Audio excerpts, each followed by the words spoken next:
Bismillahirrahmanirrahim. Assalamualaikum warahmatullahi wabarakatuh.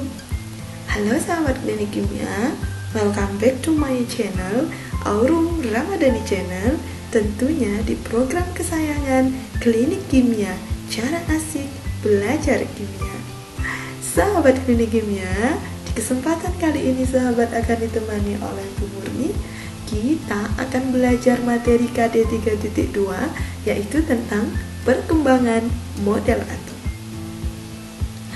Jadi pastikan sahabat klinik kimia menonton sampai habis video ini, terus subscribe dan tekan tombol loncengnya agar sahabat klinik kimia tidak pernah ketinggalan video-video terbaru dari channel kami. Oke sahabat klinik kimia, langsung saja kita bahas perkembangan model atom. Sahabat klinik kimia, model atom adalah gambaran susunan partikel-partikel dasar di dalam atom dan mengalami perkembangan loh ya, dimulai dari John Dalton, Thomson, Rutherford, Bohr hingga teori atom, mekanika kuantum. Oke, sekarang kita bahas yang pertama adalah teori atom atau model atom Dalton. Model atom Dalton dikenal dengan istilah model atom solid sphere model. Bagaimana gambaran model atomnya? Seperti ini. Jadi, Dalton itu menganggap atom sebagai bola pejal, jadi bola padat gitu ya. Kalau di kehidupan sehari-hari seperti bola biliar. Nah, pada tahun 1808, John Dalton ini adalah ahli kimia Inggris. Beliau mengemukakan beberapa pokok pemikiran tentang atom. Yuk kita lihat. Yang pertama, unsur itu tersusun atas partikel yang sangat kecil yang disebut dengan atom. Jadi partikel yang terkecil itu menurut Dalton adalah atom. Pokok pemikiran yang kedua, senyawa tersusun atas atom-atom dari dua unsur atau lebih. Mau tahu seperti apa? Nah, seperti ini. Jadi kalau ada atom-atom unsur X dengan atom-atom unsur Y bergabung, maka akan membentuk molekul senyawa. Ini yang disebut dengan molekul senyawa. Molekul yang terdiri dari dua unsur yang berbeda jenis. Nah, ini menurut Dalton.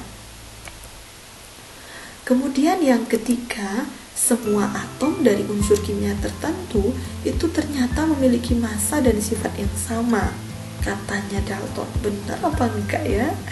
Nanti kita lihat ya, benar apa enggak postulat dari Dalton ini.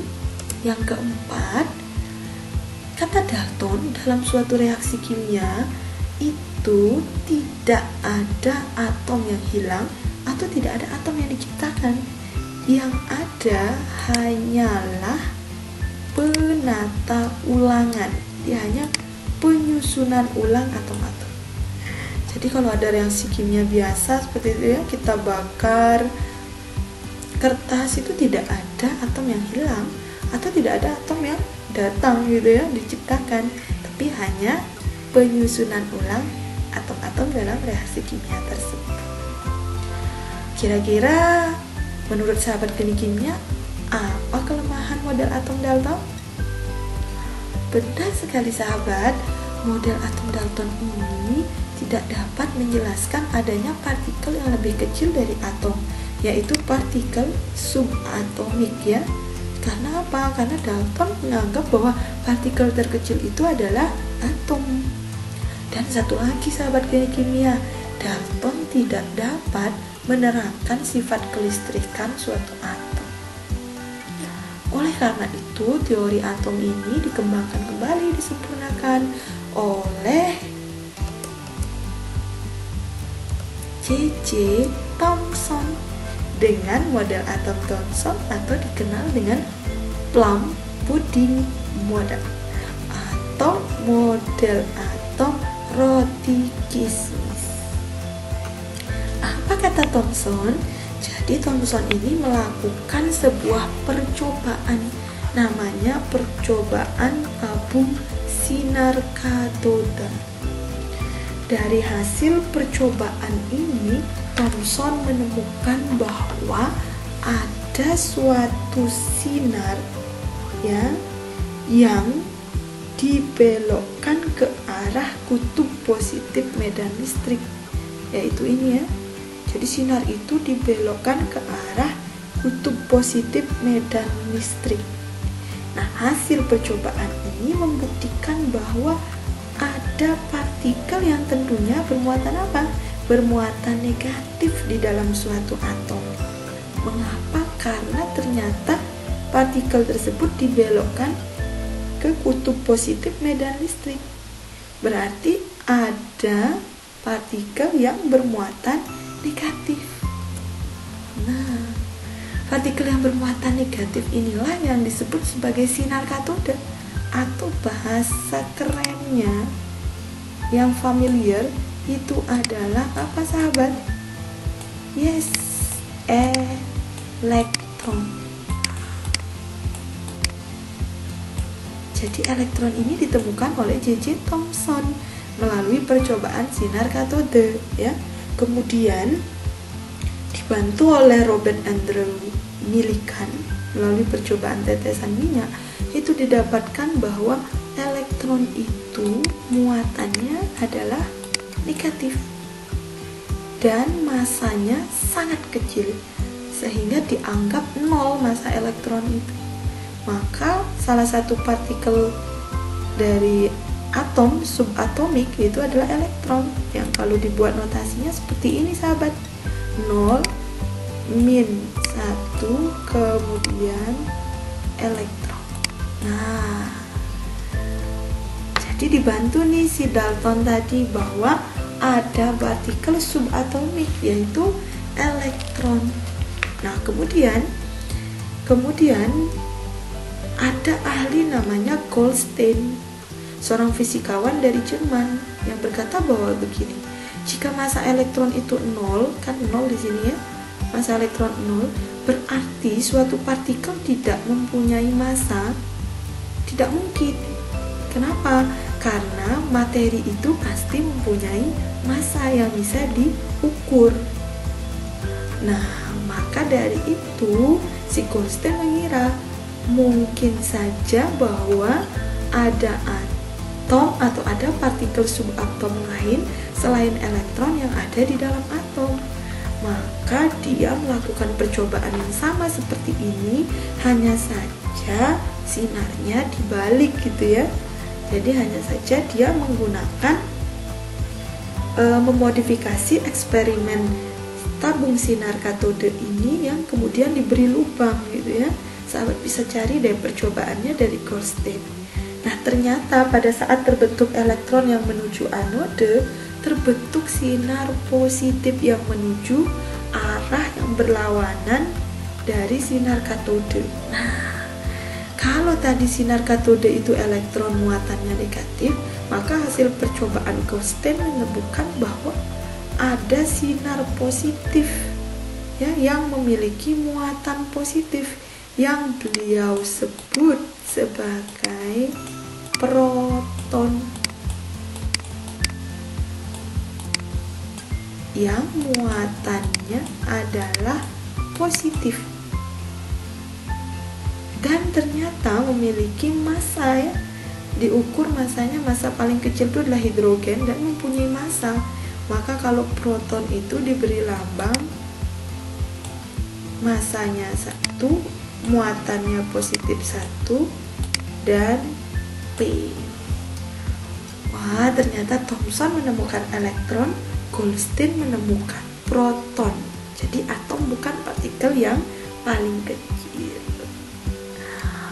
Nah, dari hasil percobaan tersebut, maka si Thomson menggambarkan model atom seperti ini, di mana menurut J.J. Thomson tahun 1904 bahwa atom, di dalam atom itu terdapat elektron yang bermuatan negatif gitu ya, yang tersebar secara merata di dalam bola pejal yang bermuatan positif.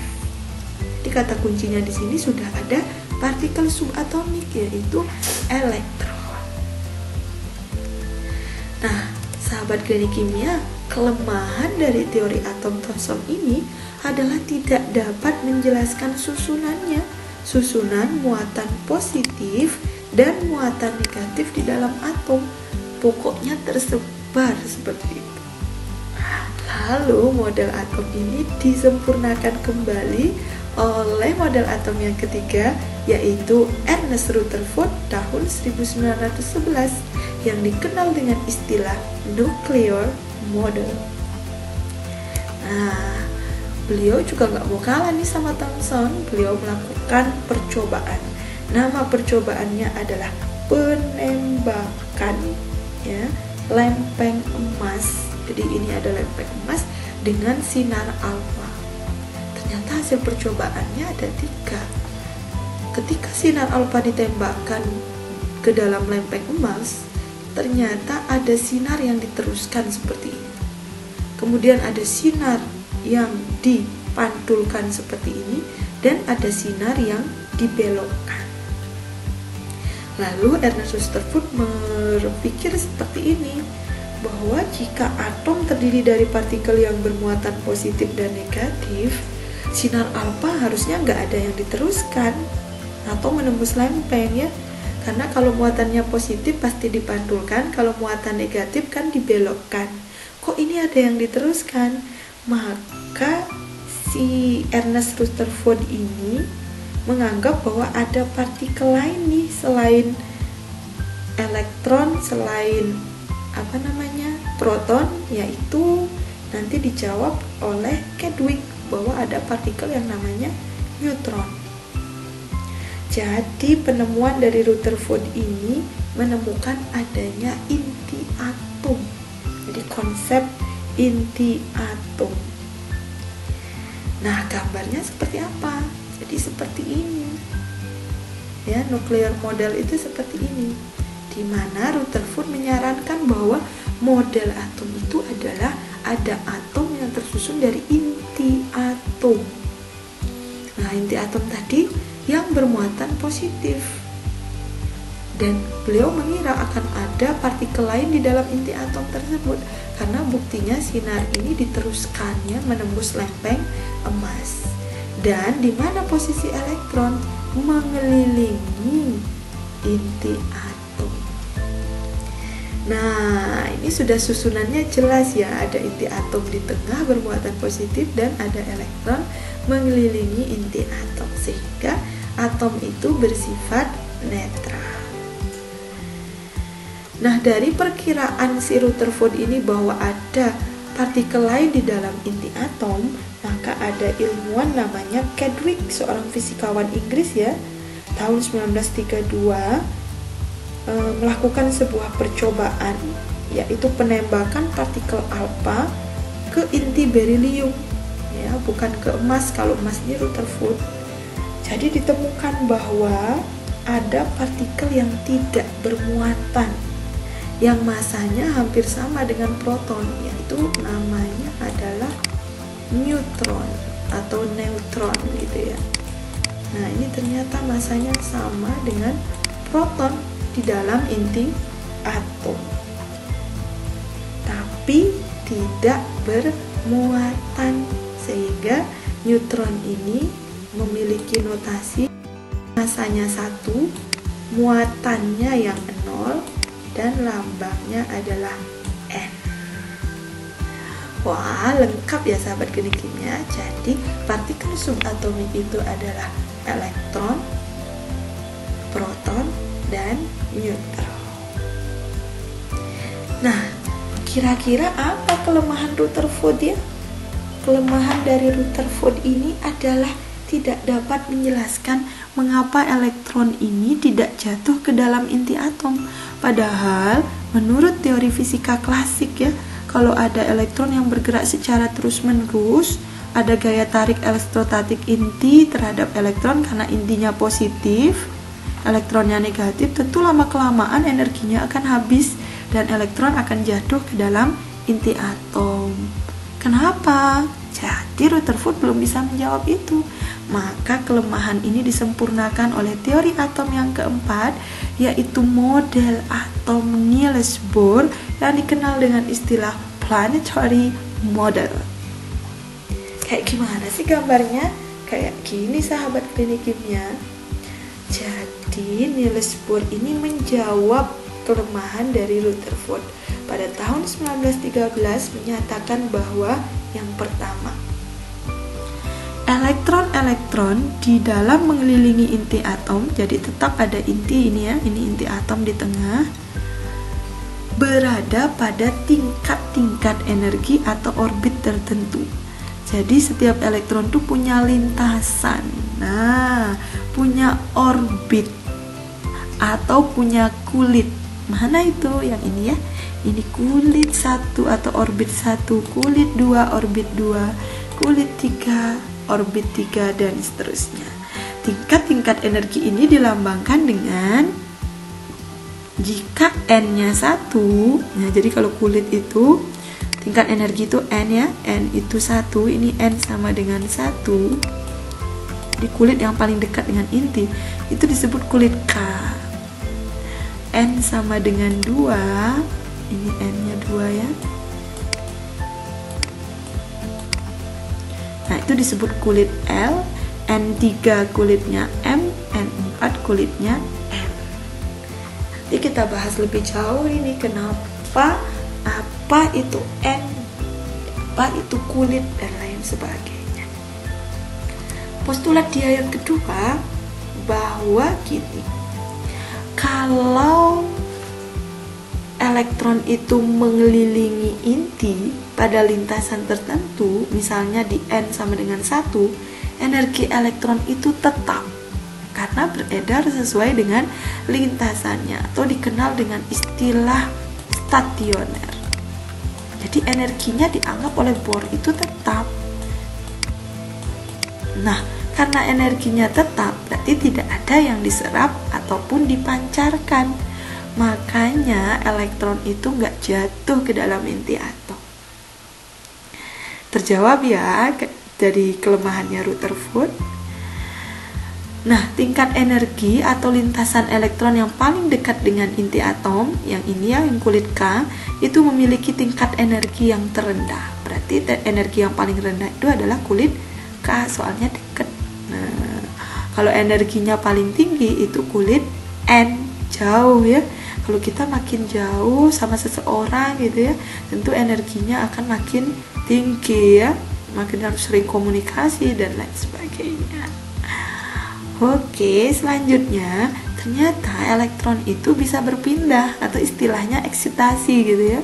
Perpindahan elektron ke kulit lebih luar berarti dari K ke L itu nanti akan menyerap energi.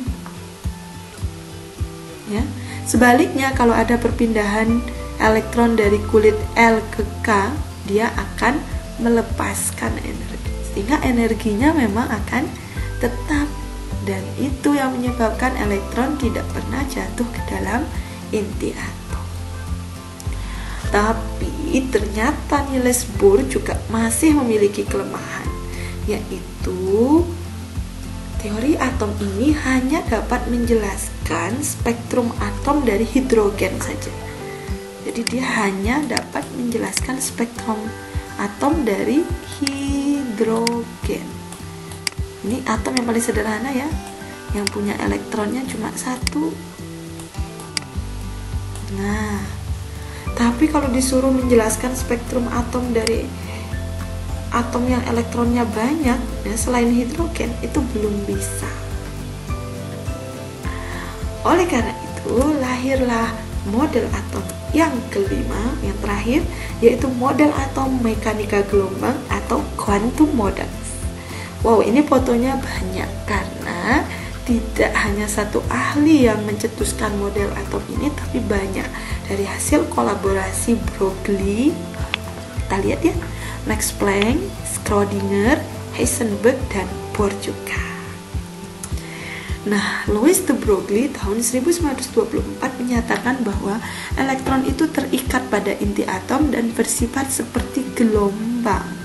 Jadi kalau Bohr itu menganggap bahwa elektron itu hanya sebagai partikel, sehingga posisi dan kedudukannya bisa ditentukan pada lintasan 1, lintasan 2, lintasan 3. Tapi kalau Broglie menyatakan elektron itu tidak hanya sebagai partikel, tapi juga gelombang berdiri atau standing wave.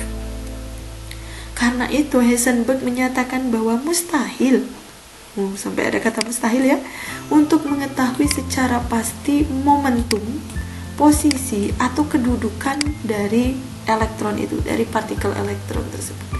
Karena kalau gelombang kan tidak mungkin momentum dan posisi itu langsung secara bersamaan kita tentukan. Maka dari itu Schrödinger tahun 1926 merumuskanlah konsep orbital. Jadi kalau tadi Bohr itu istilah kerennya orbit, lintasan, kalau mekanika kuantum atau gelombang itu adalah konsep orbital, di mana orbital adalah suatu daerah atau tempat di mana terdapat peluang terbesar ditemukannya elektron atau kebolehjadian menemukan elektron.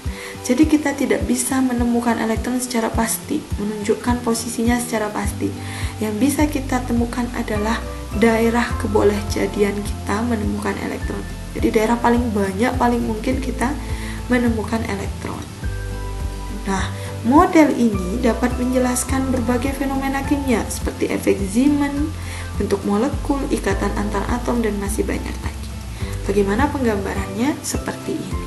Jadi inilah yang disebut dengan elektron atau awan elektron, elektron cloud. Dan inilah konsep orbital, bahwa elektron itu kedudukannya ya di sekitar awan elektron ini, di sekitar orbital.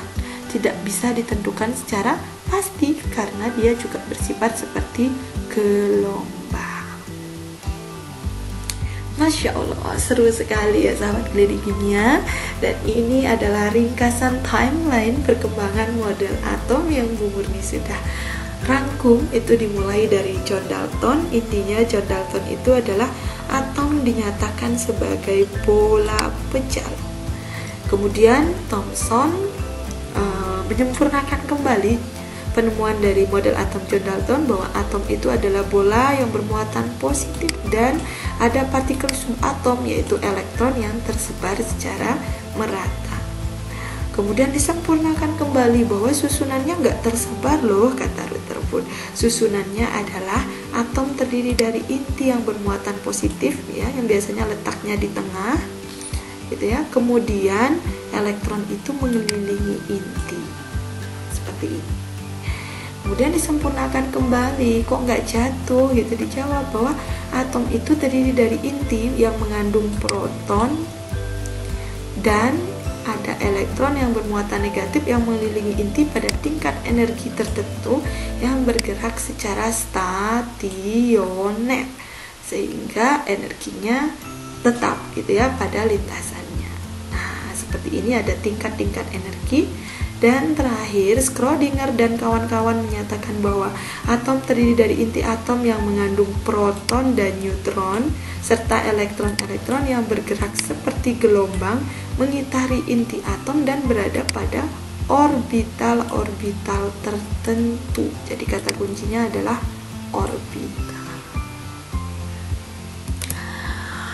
Nah, sahabat klinik kimia, itu tadi pembahasan yang sangat seru tentang perkembangan model atom. Semoga bermanfaat ya.